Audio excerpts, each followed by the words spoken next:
بتعملي الحاجات دي زوجك هيزهق منك من غير ما يقولك. 6 تصرفات خطيرة بتدمر جوازك في صمت. 1.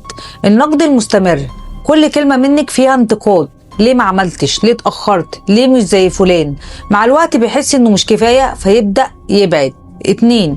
الدراما الزيادة على كل حاجة، أي موقف صغير يتحول لخناقة كبيرة، مع الوقت هيختار السكوت أو الهروب. 3. بتطلعيه دايما غلطان حتى وهو صح، لحد ما يقتنع ان المشكلة فيه هو، وساعتها يبدأ ينسحب من غير صوت.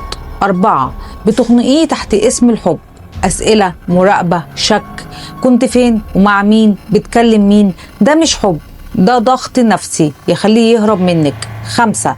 الإهمال العاطفي، مش بس شكل أو أكل، كلمة حلوة، اهتمام، لو اختفوا قلبه هيموت فيه الحب واحدة واحدة.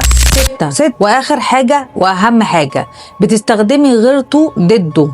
فلان بصلي، فلان عكسني، فاكرة انه كده هيحبك اكتر.